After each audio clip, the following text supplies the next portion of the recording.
moment. We appreciate the gift of life, the gift of faith, security, peace of mind, good health, and happiness.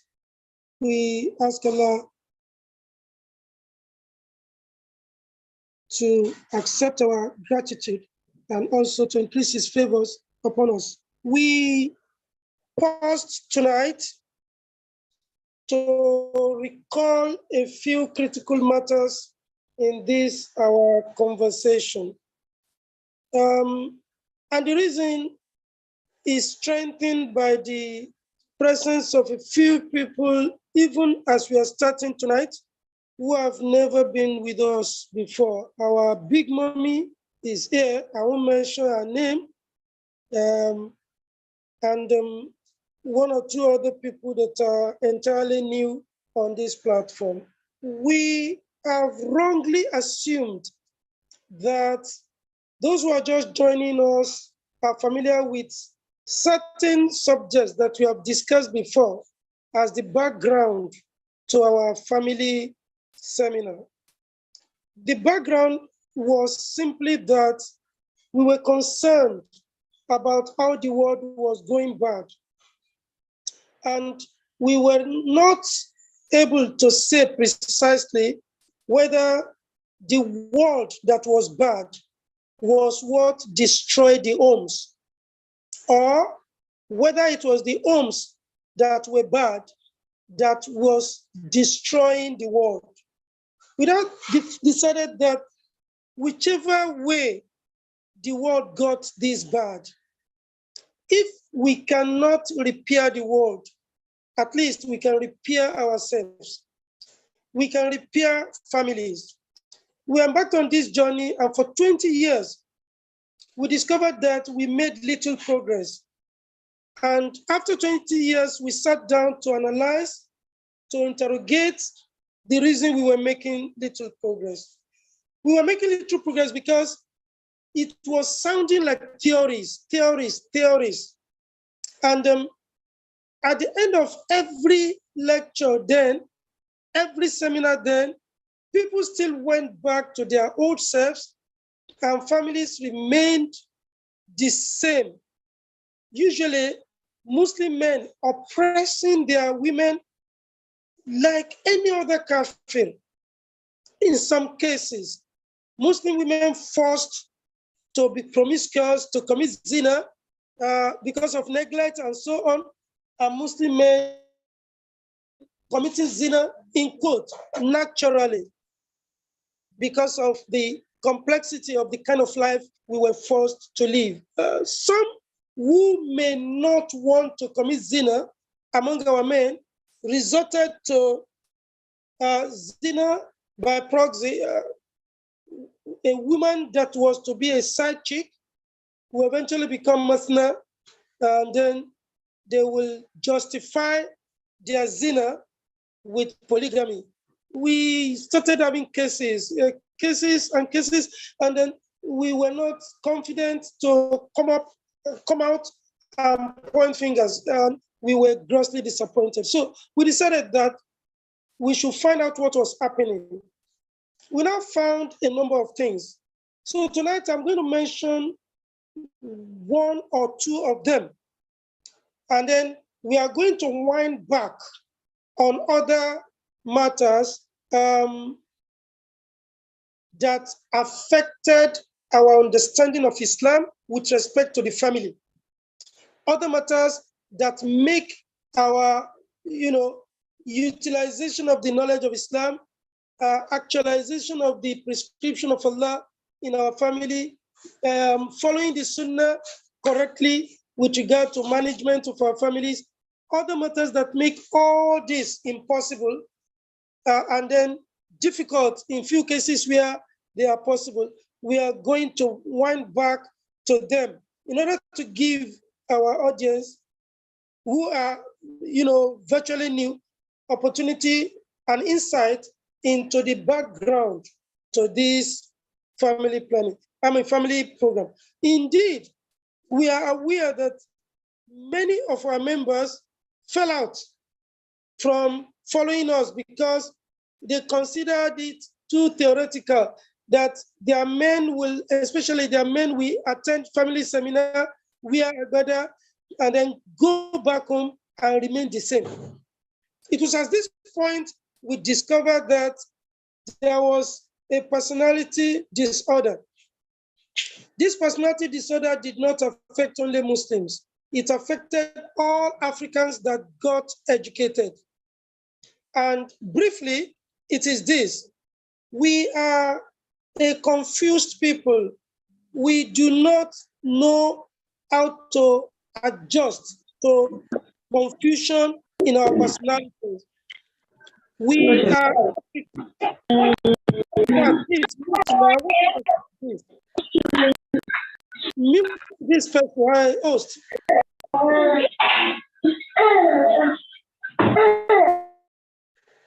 Thank you. We are essentially Africans. So when it pays us, the African mentality comes to play in our marriages. Whatever any African does before marriage, our parents do. We have watched our parents mismanage our mothers, and we justify it as an African culture, and then we don't see anything wrong in it. We have watched African men, virtually turning their wives into their slaves. Somebody told me that her mother-in-law told her that she should worship her husband. She's an Ijabite. The husband is also a Malam.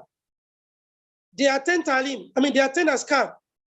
And then the mother-in-law told the sister that she will serve her husband kneeling down, and the husband will eat off her hand. She will place the food in her hand, kneeling down in front of her husband, the father of the sister's husband. And they were 4. And all the 4 of them must do this. And that if husband had not asked her to do this, she should tolerate whatever nonsense the husband was bringing. We will justify this, despite our being malams, we will justify this and treat our women anyhow. Our mothers will also tell our sisters that it is a man's world, and therefore our mothers, our wives must tolerate wicked, tyrannical Muslim men, and they should not complain, and they should, because of children, stay in an abusive marriage. So this African mentality, African culture, make all of us to live in abusive marriage, and we are always very, reserved, very careful in complaining. We don't want people to know what's going on. We find it very difficult, to complain, to let people know what's going on. And so many homes are hell. Many homes are prisons. Many homes are, in fact, psychiatric hospitals, because many women are having psychiatric problems. And we now said, yes, this is the dominant trend. An African Muslim, when it pays him, will behave like an Arab. He will think that Islam is purely an Arab business, and it's an Arab. He will now justify his tyranny, his exploitation, his wickedness on his family, on Arab treatment. In some cases, they will cite pre-Islamic Arabic sentiments. And the most wonderful is when they use Ayah 14 of Surah Al Imran to justify their perception of women as means of enjoyment. Because the Ayah actually says that Zuyina linnas hubbu shawat minan nisa. Ila akhir ayah. Beautified for men is the love of what they covet. And the first on the list is women. Then sons, then horses, money, gold, and the rest of them. They now says, the ayah concludes by saying, Zalik mata'ul ayat dunya. This is an enjoyment of the life of this world, meaning that women are not different from children, from gold, from silver, from branded horses, from well-tilled land. They are just means of enjoyment. And therefore, they're not better than property. They justify it with this ayah.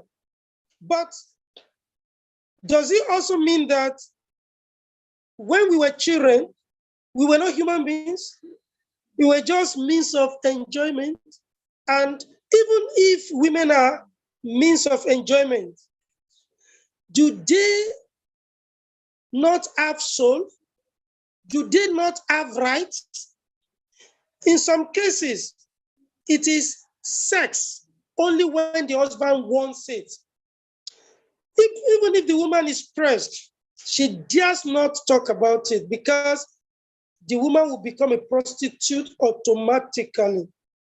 So many women are living in agony. They are suffering because they're not really living. They're not enjoying anything. They're just slaves. And they will justify it with some fabricated hadith and this ayah 14 of Surah Al Imran, that they are just means of enjoyment. And then, even if they are means of enjoyment, they are not as strong as your darajat. Ayah 165, the last ayah of Surah Al-An'am, Allah says, وَهُوَ الَّذِي جَعَلَكُمْ خَلَائِفَ الْأَرْضِ وَرَفَعَ بَعْضَكُمْ فَوْقَ بَعْضٍ دَرَجَاتٍ لِيَبْلُوَكُمْ فِي مَا آتَاكُمْ إِنَّ رَبَّكَ سَرِيعُ الْعِقَابِ وَإِنَّهُ لَغَفُورٌ رَحِيمٌ. Meaning, it is He who has made you His vigilant on earth. He has raised you one above the other in darajat. The husband is above the wife. The wife is above the children. The children are above the slaves. And the slave is above ordinary property of the master of the slave. And the Prophet says, "Kullukum ra'i wa kullukum mas'ul an ra'iyati." Each of you is a shepherd, and each of you is going to be questioned about his sheep. And he breaks it down. The imam is a shepherd. He's going to be questioned about the ma'mum. The father is a shepherd. He's going to be questioned about his family. The wife is a shepherd. She's going to be questioned about the home. And the slave is a shepherd. He is going to be questioned about the property of his master. So everybody is a shepherd. Everybody is a leader, if you like. Everybody is a leader in that regard. Now, the point to be made here is that the prophet explains this ayah 14 of Surah Al Imran, and he explains ayah 165 of Surah Al-An'am to mean that whatever you have, you are going to account for it. And Allah also says, ثُمَّ لَتُسْأَلُونَ يَوْمَئِذٍ عَنِ النَّعِيمِ. Whatever you enjoyed in this world, you are going to be questioned about it. So take your wife as whatever you think she is. Take her as a bottle of Coke to be enjoyed. Take her as a piece of cake to be relished. Take her as an apple to be enjoyed. Take her as a bowl of rice or a bowl of pounded yam. You are going to be questioned about that woman that you say she's just enjoyment. So we nullify that idea that since she's just an enjoyment, I can enjoy as many as I want. That is why they will use an ayah that we'll read in future in this Surah to Nisa. to do istibdal. When they have married 4 wives, they retire one to marry the 5th, so that the number of wives will still remain 4. We say that the idea of being a Muslim with Arab mentality, Arabs that maltreat women, and because of whom Allah revealed this surah, as we will see very shortly, they are confused. Our Muslim brothers are confused. We have discussed this matter. We have trashed it before. It just occurred to us that we should be bringing these matters back. The third personality maladjustment is we are educated. Our education makes us feel that we should live a European life. We should have European mentality, me and my wife, monogamy, and women rights, equality, and so on. There is nothing like equality in Islam and in nature. There is nothing like equality in nature, so there can be equality in Islam. But there's something that is bigger, that is stronger, that is better than equality. It is equity. There is equity in Islam. So your role may dovetail into my role.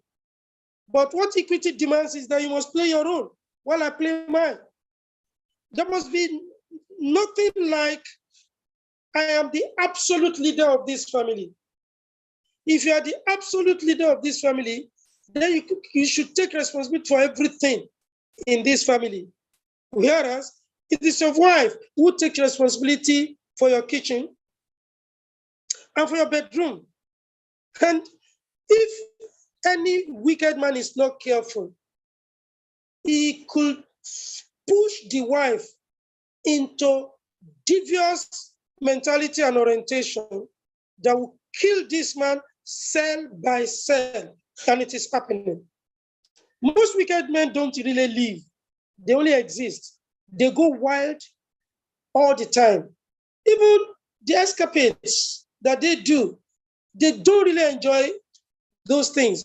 They only pretend and they live in denial. Sometimes when you escape into polygamy, which is your right, which is natural, which is not a sin, which is not a crime, which you don't even need any justification for doing it. You don't have to explain why you want to marry a second wife. You don't have to. You don't have to look for any reason. You don't have to tell your wife, convince her, plead with her. No. You're not committing a sin anyway. You're not making a mistake. If you want to marry, you marry. Even this polygamy that they use as an escape from their promiscuity and other nonsensical things that will come as reality to attack this European mentality, they don't enjoy it because they're not doing it right. Sometimes it is promiscuity that will lead to polygamy.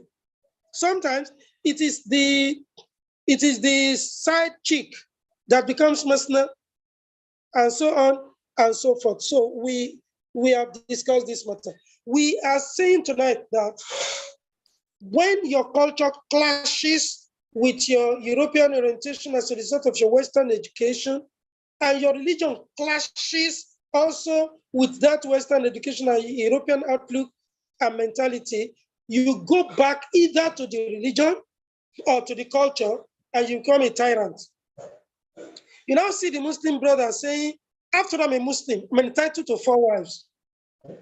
He now goes and marry and then set fire in his family. African mentality, Muslim mentality. And on the platform of European mentality, European outlook, European worldview, European lifestyle. So you want to be an educated man, you want to live in a flat, you want to ride a car, you want to have a specific kind of kitchen, you want to have all sorts of things, and then you want to work and earn salary and retire at 60. There will be no income anymore. And it is at 60 you want to marry second wife. without any business. And the second wife will come in and then crisis will set in. It is at 60, you want to have a child in primary school after retirement. Then the crisis will continue. No, how will you not become a kafir or a zalim or a fasik by stealing, by defrauding, by scamming people? We have practical experiences. People whose life scattered becomes unadjustable, incorrectable at old age because of the clash with the life of denial they have lived for so long and the life of reality they have to face at the end of their denial.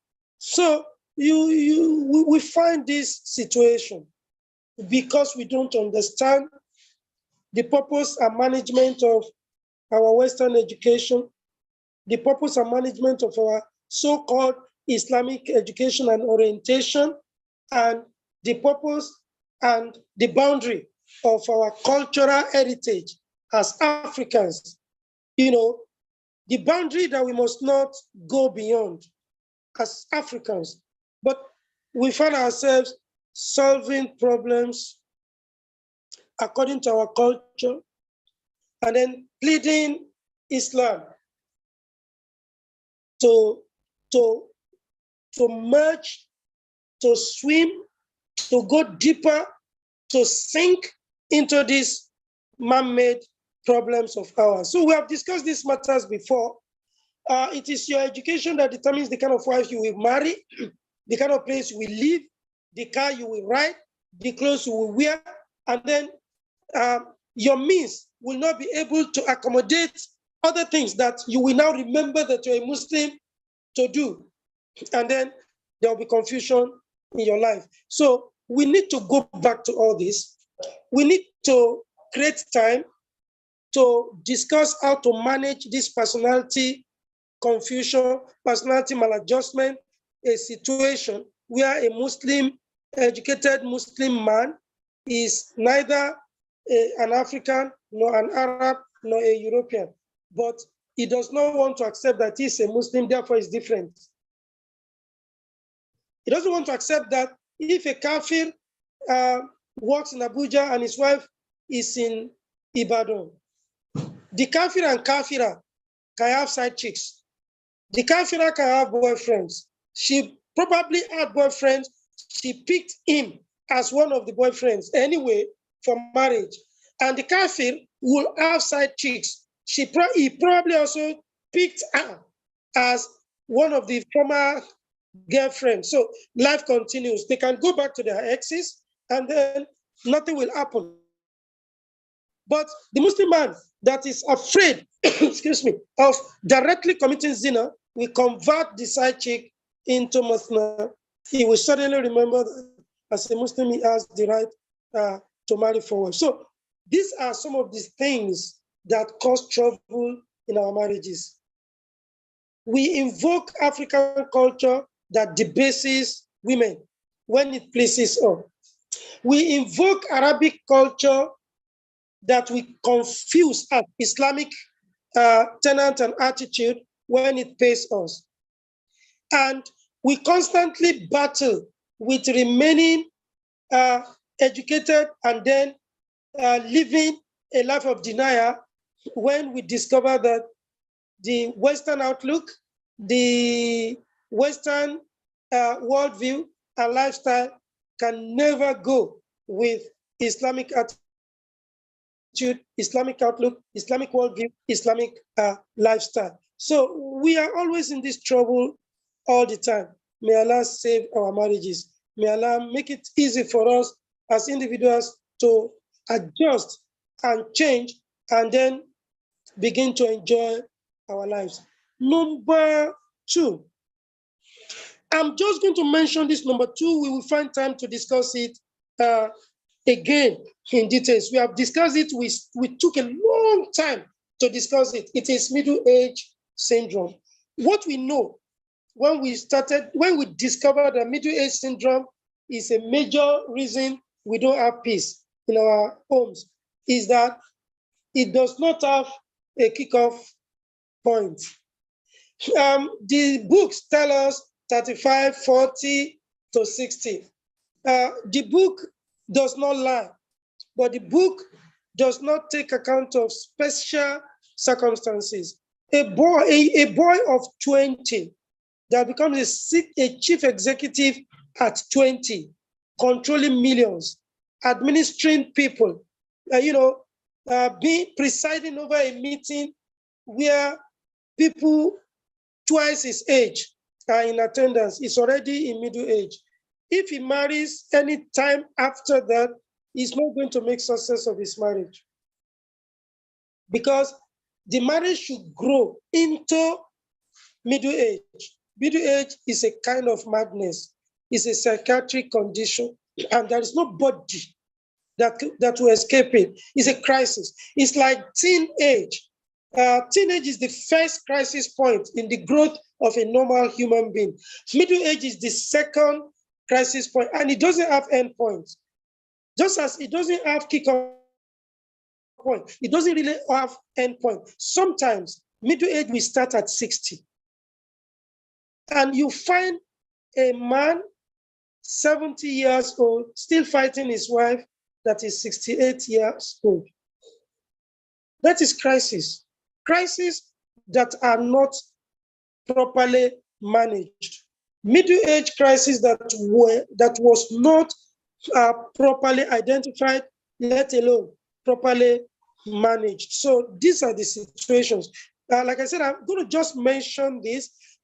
When a man decides to marry at 60, it's a middle age crisis. It's not natural, as in he needs a woman. No. It's a mismanaged middle age crisis. He's a weak man, and he does not know how to manage his old age. And he's going to find it difficult to be happy. If he's a good person, he's going to be profiled and he's going to be manipulated. If he's a bad person, he's going to grow worse. So being a bad person will set fire into the family. Being a good person will set fire into his own heart. He won't be happy. He will pretend, but he won't be happy. So we go back briefly to Ayah 1 of Surah An-Nisa. The purpose of telling us that we are created from each other. Wife was created from man, as we saw in Surah Rum, is to accept by faith that whatever negativity a spouse discovers in another spouse, it is Qur'an. It is because we join with one another, according to the hadith. It is to also say that nobody is perfect, therefore we beat down our imperfections. We should not bother too much about those things that we quarrel about, in ourselves. 3, it is also to say that indeed, whoever marries whatever number of wives, it was a manifestation of what happened in the primordial existence. We cannot use our brain to understand it, but we can use our faith to accept it. So that if your husband is bringing in a new wife, that wife must have joined with him in the primordial existence by faith. If that woman is a divorcee or a widow, it must have been that your husband ate part of her, and the previous husband, whether late or alive, also ate part of her. She joined with them, and then they ate. Her father ate part of her. Your father ate part of her, and that is why you are coming back to marry one another. So it is to understand that marriage is Qur'an. Marriage has been destined. So if it would take death for a woman to marry the next man, her husband will die. She'll become a widow, and the next man will marry her. If it takes death for that man who is a committed monogamist to marry the next woman that was destined for him, the wife will die. He will become a widower, and then he will marry whoever has been destined for him. It happened to the Prophet, sallallahu alaihi wasallam. His wife died. He married another. He married widows. He married divorcees. So there's no problem understanding that it is to bring peace to our homes. It is to make it easy for us to understand how to manage our homes. Now we go to the controversial ayah 2 and 3. If you read ayah 2 of this Surah An-Nisa, you will see that the subject of this second ayah of Surah An-Nisa is orphan and their property. وَآتُوا الْيَتَامَ أَمْوَالَهُمْ, give the orphans their property. The orphan owns the property of their late dad or mom. An orphan becomes rich as a result of the death of his or her dad or mom. Why did Allah start like this? He said you should fear. Then the next thing is give the orphans their property, because it is very easy, very natural to want to eat up the orphan along with his or her property. After all, the owner of the property is dead. Shaitan wants you to eat up the property of the orphans. And the Prophet says, whoever does that is fire into his belly. Then Allah revealed an ayah to confirm that. Okay, because of time, the subject of ayah 2 is the orphan and the property. And do not change your own bad property for his or our own good property. And do not eat up their property along with yours. Meaning, no oppression, no tyranny, no exploitation, no wickedness concerning orphans.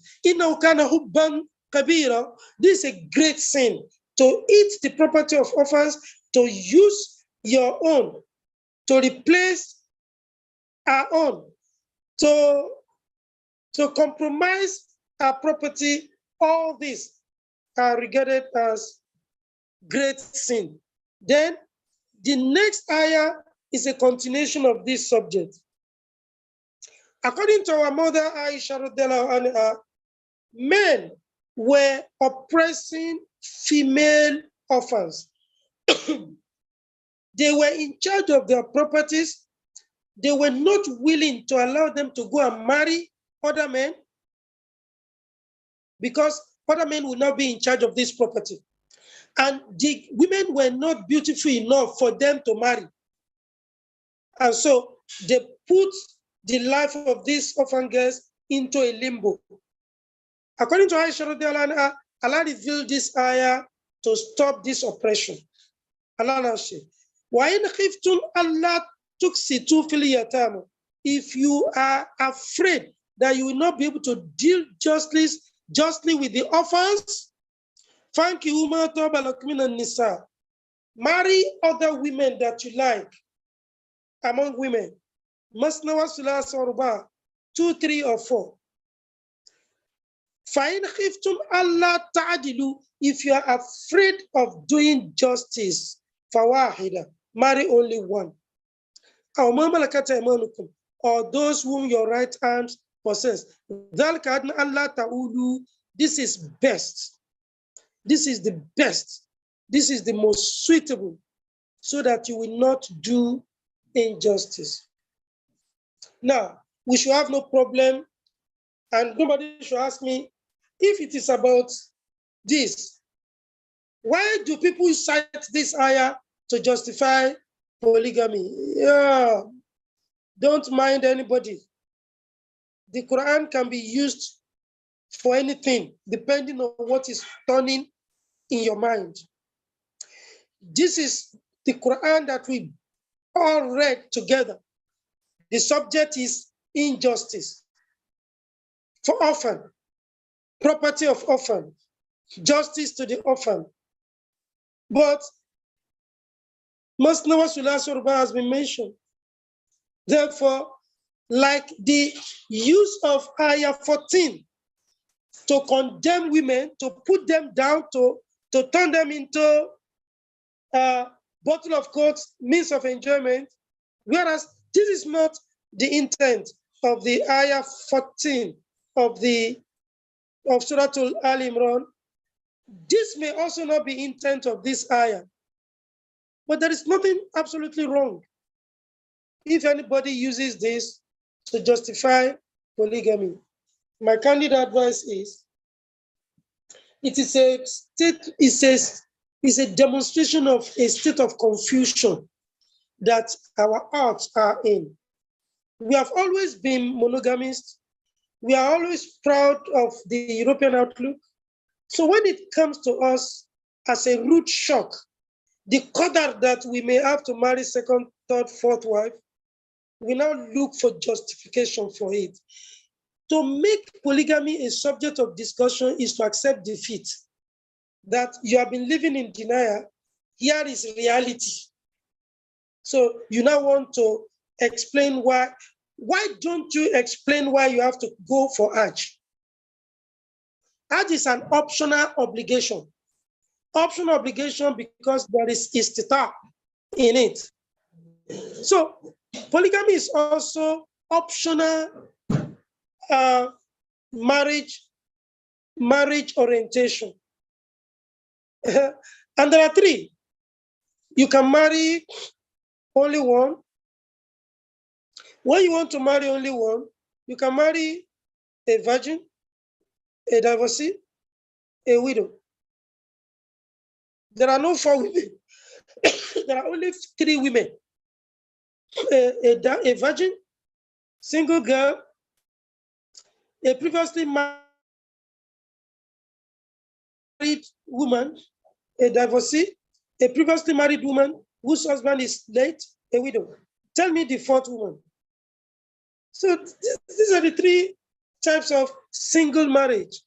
And you can marry another virgin or a widow or a divorcee. So what is the big deal about marrying? It is natural and it is qadar. If it is natural and you have opposed it before, accept the reality that you were ignorant when you were opposing it. You thought you were a European. The reality has just come to you that you are not a European. You are just a bloody African. And you are a confused Muslim. You don't need to make noise about your polygamy. Now, extolling polygamy by a man, sometimes it is because he wants to make himself happy, because he is suffering in that marriage. Sometimes, I said sometimes 3 times. Most people that enjoy polygamy do not talk. You will see it. Most people that talk about their polygamy, they are suffering. They just want to make themselves happy, or they are disappointed. They have disappointed people. In order to make them happy too, they pretend that they are happy sometimes. Sometimes. You know, when we talk on this platform, we always take the average. It may not apply to everybody, and it doesn't have to. That is why you cannot solve any problem on a platform like this, except by accident. If you want to really solve a problem, you have to take the person one-on-one, ask questions, go to specifics, and then address specific problem. We can only provide guidance. There can be no, direct counseling here, except incidental counseling, matter that looks like your own. Then you pick something from it. Then you go home and solve your problem. So tonight we want to stop here to interact. Marriage is an opportunity for you to worship Allah, to bring up all your capacities, all your abilities, all your goodness, your kindness, and the rest of them. Marriage is an opportunity for the man to show khilafah and then make a better world. Marriage is also an opportunity for the woman to make a home and make the man happy enough and good enough to go out there to contribute to the building and constructing of the world. But Shaitan is always there to make it impossible. What may be the road to Tawfiq is knowledge. This knowledge must produce faith. This faith must grow into taqwa. This taqwa must manifest in sabr, in patience. Patience. Taqwa that does not come with sabr is not taqwa, it's fake. It's fake iman. Knowledge of the deen that does not make somebody to have faith, to have taqwa, and then to be patient and to be a good person who will not be perfect. He will not be an angel, but whose wickedness as a man will be less, far less than his goodness. That is the correct knowledge. And this is what we are trying to provide as an opportunity. I ask Allah to give you a better understanding of this very difficult subject that I've tried to present tonight. May Allah forgive me my excesses, my mistakes in this presentation. May Allah also forgive you in your deliberate or incidental misunderstanding of this presentation. May Allah make us inmates of Al-Jannah and admit us into Al-Jannah, starting from our home. May Allah convert our homes into Al-Jannah. أقول قولي هذا واستغفر الله لي ولكم. السلام عليكم ورحمة الله. Wa alaikum salam wa rahmatullahi wa barakatuh. Alhamdulillah. Yes, brothers and sisters, I've seen one hand up. So let others indicate their readiness to enrich the discussion, seek clarification, make addition, and whatever by raising their digital hand. So Ajani's iPhone, are you on mute? Okay, already unmuted. Salam alaikum. Alaikum salam. Prof. Majani Arugundade, can you please explain what is meant by women possessed by your right hand? Thank you. They are slave girls in those days. Slave girls in those days. Any slave that you own in those days, nobody owns slaves today. It doesn't apply today, sir. Okay. Yes, I can learn.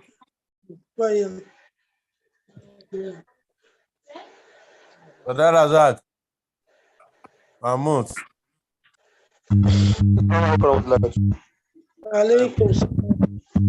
May Allah preserve you, sir.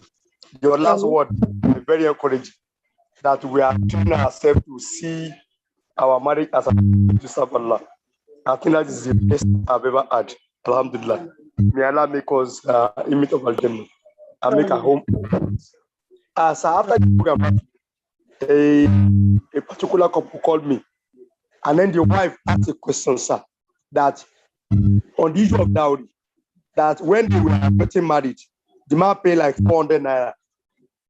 The marriage has grown, and the woman is now asking, can we redefine dowry again? Can they pay also le tunlera? Can you to dowry again?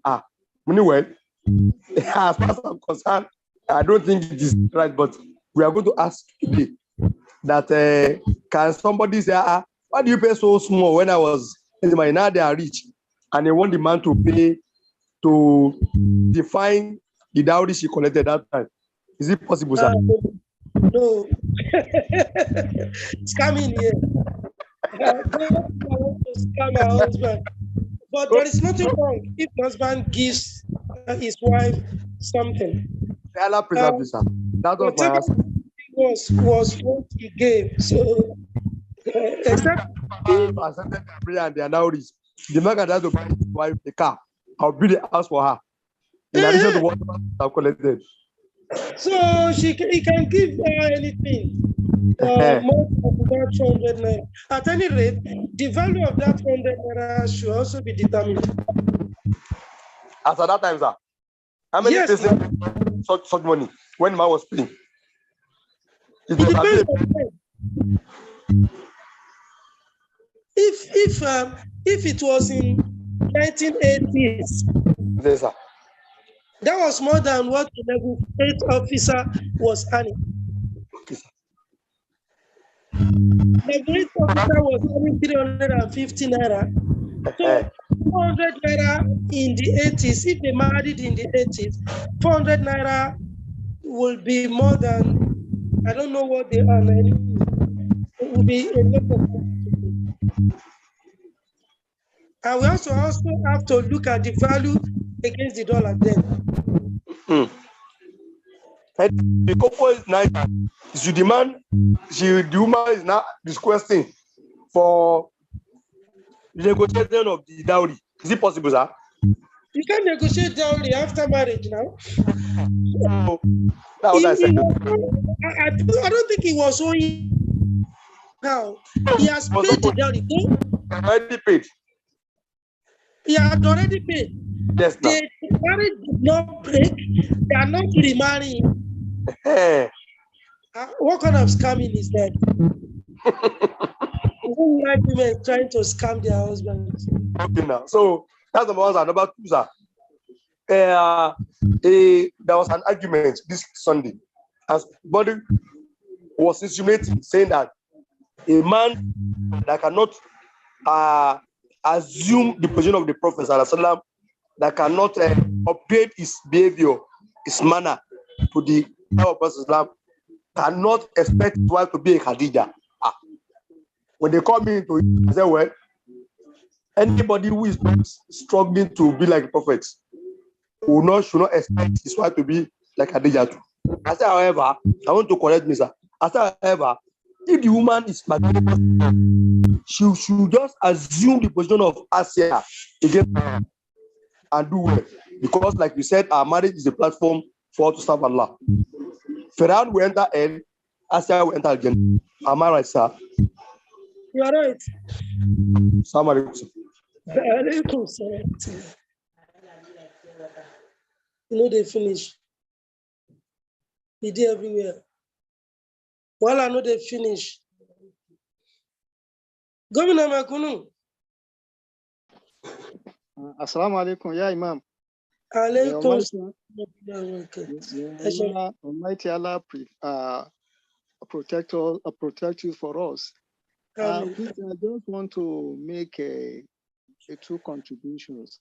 One, about the man who wants to marry at the age 60. You see, there may be problem with the man. Probably, yes, even though he has a wife, probably he has lost the marriage.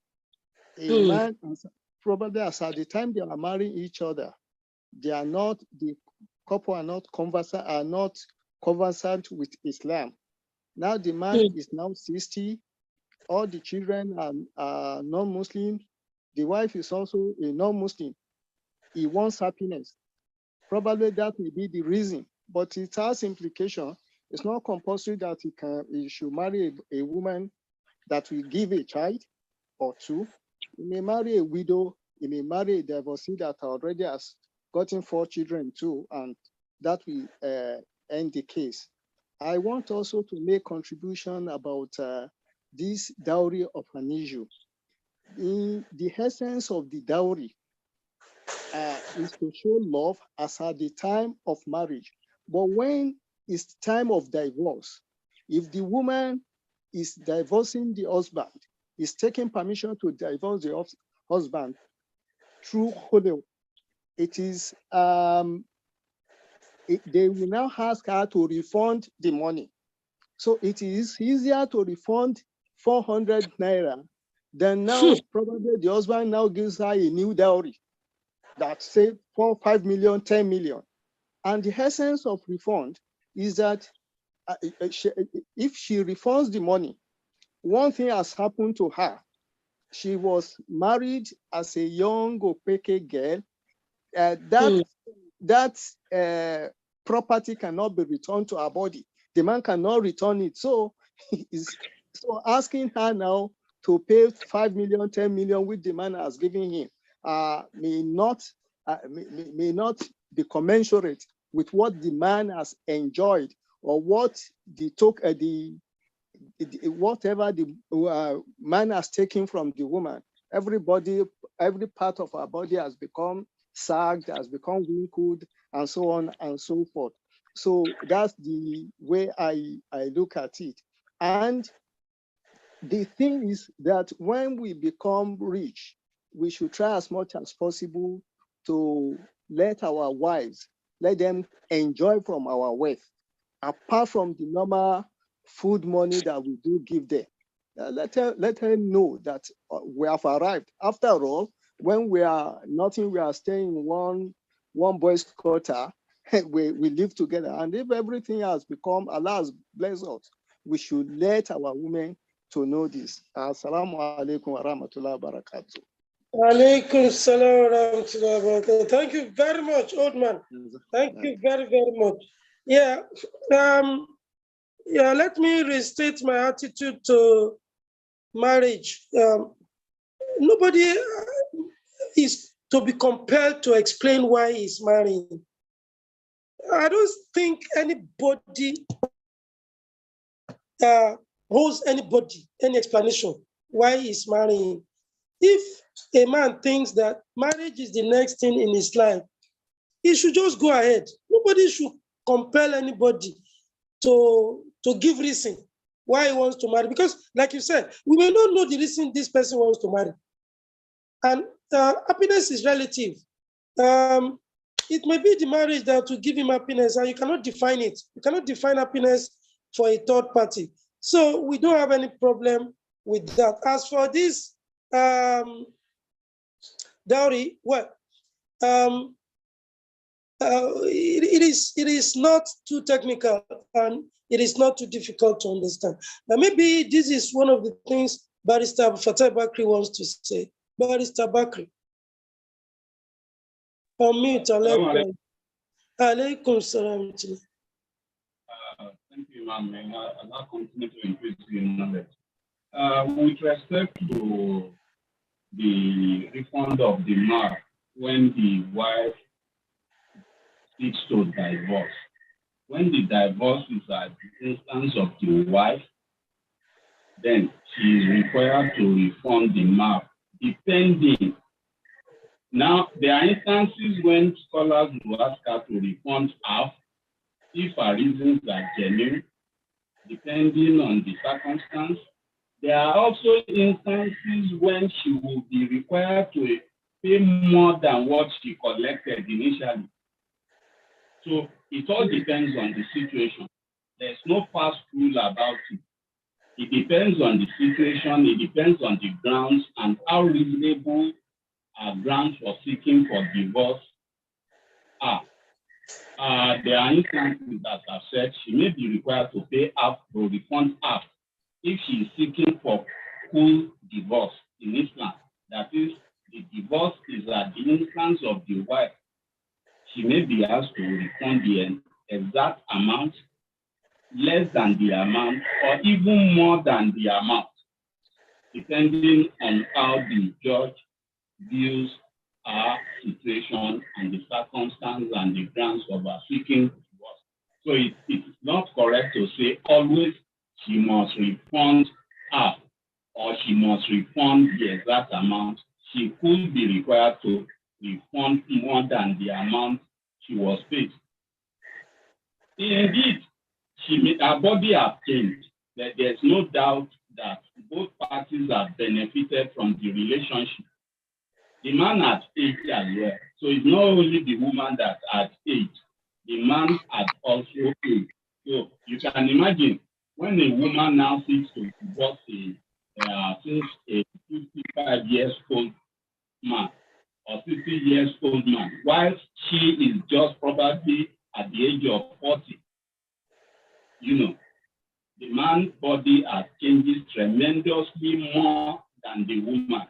The man has become an old man more or less at that age. When she is now seeking to live in more or less on a flimsy ground. So she will be required to pay more to release herself. That's my contribution, sir. Thank you. Alaikum salam wa rahmatullahi wa barakatuh.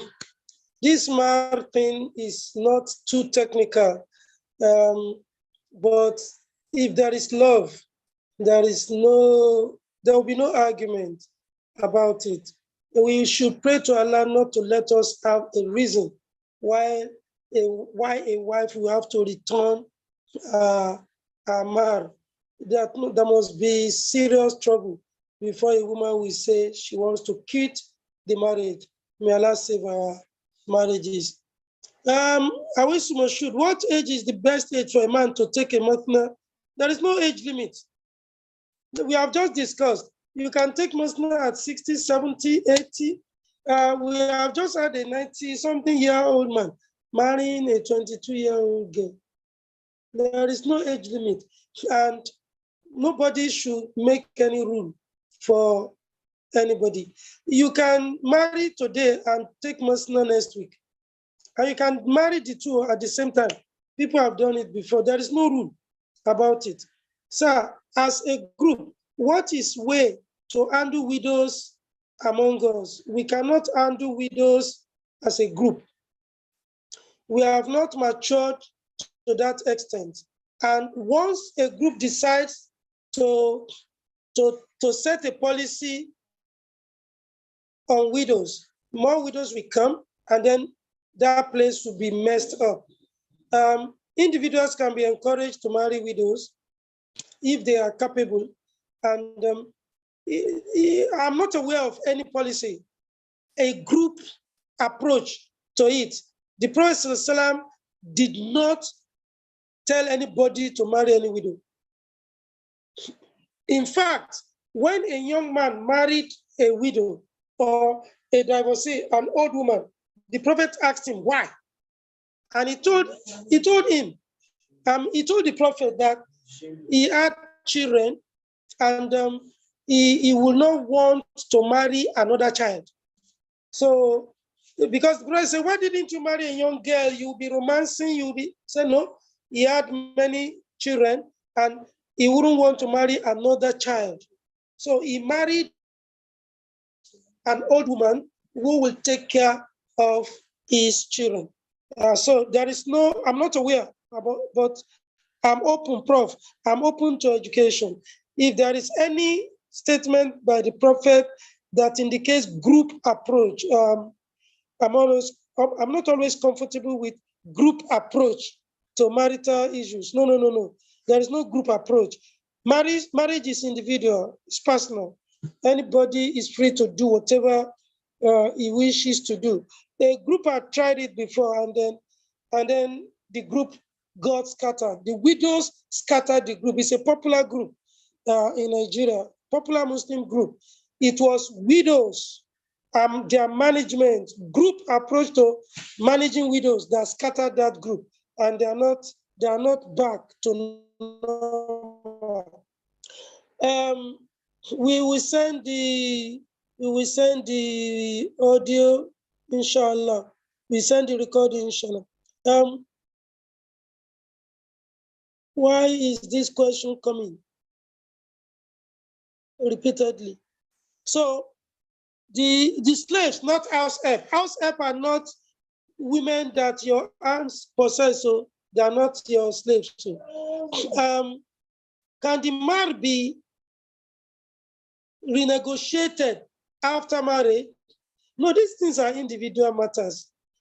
If you have a kind of husband that is so good that you want to just say, okay, why don't you remarry me? And then I will tell you the mar. If you are so close and there is love, but it's just a play. And like we said, husband can decide to double the mar, and so on. As for the man being paid by an uncle of the girl on the pretext that the man should take care of the girl, no, I don't understand. I don't understand.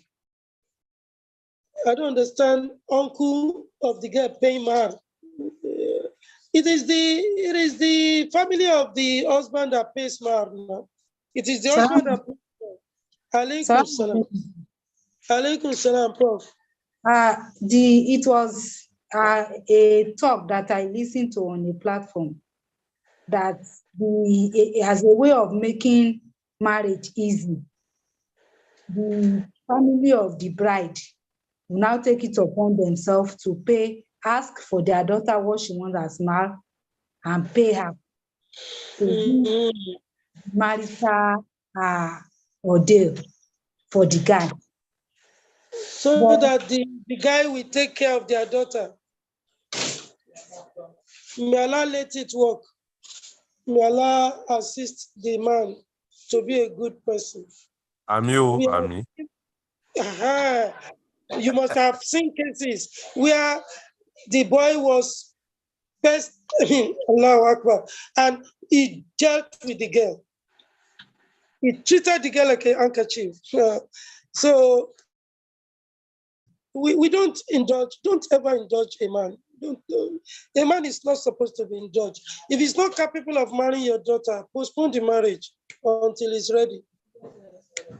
So let him go. You don't dash your daughter out to a man. Am I not also a man? Men are not like that. He will even talk back to the girl and make her miserable because she can't fear me. No, that kind of a thing. It's not done. So thank you very much. You can also listen to the on YouTube channel. Alaikum salam. Sorry to cut in. The men, I just want to chip in this, that the men that paid dowry, that were scrutinized, that were really, all investigations done, some of them come out irresponsible. Talk less of a man that you are now pampering and saying, okay, because I don't want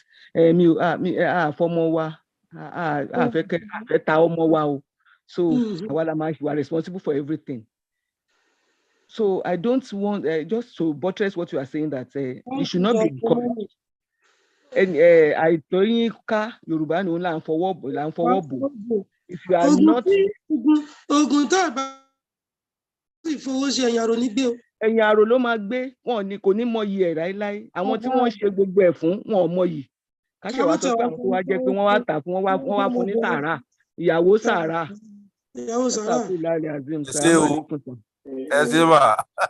Don't forget that ìyàwó sàárà Ìlọrin náà ti ń ṣe jù. Bẹ́ẹ̀ni, mo mọ̀ bẹ́ẹ̀, mo sọ kò sílé ni. Èmi ò sí bẹ́ẹ̀. Mo sọ kò sílé ni. Tóbìnrin bá ti pẹ́ ńlé, ló máa ń di ìsọkun ni. Okay,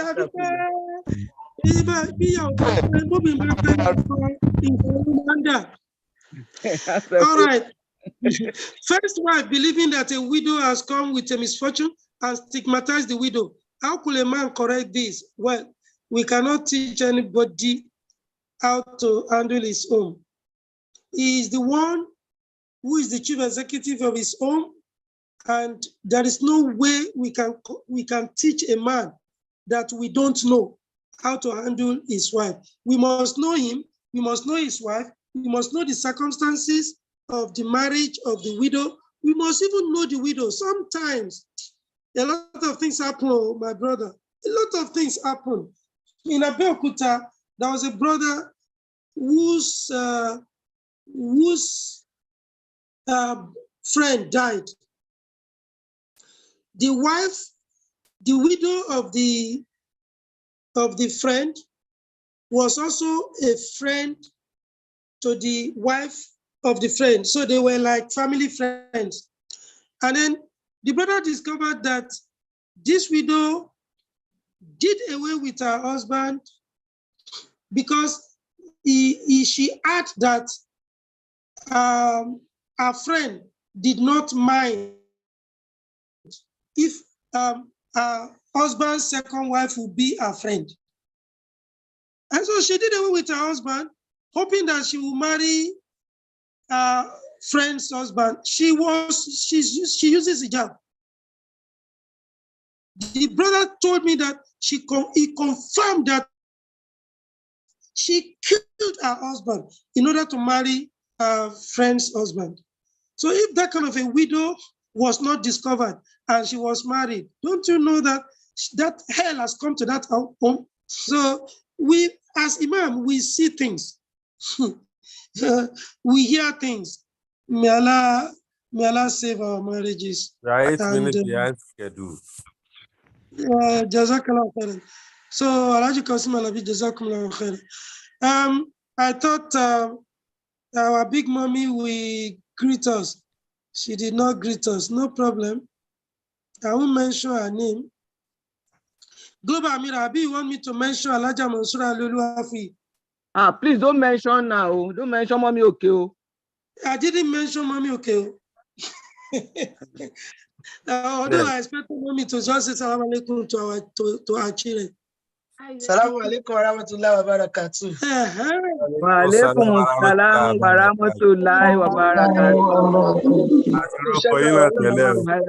Àwọn ọmọ mi wá pọ̀ lórí platform o, wọ́n pọ̀ o. Salamu alaikum sí gbogbo wọn. Alhamdulillah, I'm able to make it tonight. May Allah bless our discussion. Amen. I'm ready next week. Rabbana taqabbal minna wa tub alaina. Àmín. Àmín kún fàyà fún.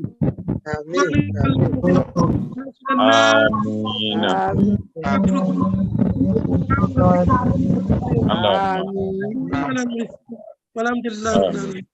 Níbo ni ṣọ́ọ̀ṣì láyé ọ̀la tí àwọn ń gbà tá a fẹ́ close ó ṣe ẹnu wọn.